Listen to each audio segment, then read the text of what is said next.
Hello and welcome to pH Chemistry. Today's explainer is simple molecular structures, small molecules with weak forces between them. By the end of this video, you'll know why water boils at 100, methane is a gas at room temperature, and these substances don't conduct. A simple molecular structure consists of small, separate molecules like H2O, CO2, or O2, held together by weak intermolecular forces. Inside each molecule, the covalent bonds are strong, but between molecules, the forces are weak and easily overcome by heating. Three things. 1. Bonds within molecules are strong. 2. Forces between molecules are weak. 3.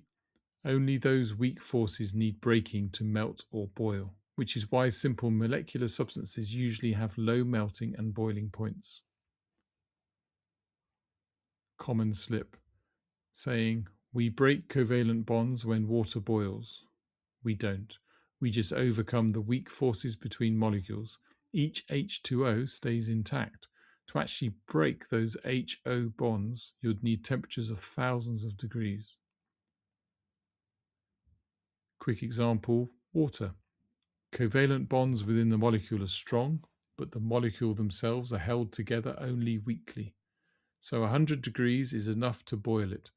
Diamond, by contrast, melts over 3,500 degrees. There are no weak forces. Every bond is covalent. Right. If any of this is going to stick beyond this video, drop into phmaths.com. You'll find a free 4-week GCSE higher revision planner ready to download, plus the mastery workbooks. One for every higher topic, every answer fully worked, every common slip flagged. Simple explanations, serious results. See you next video.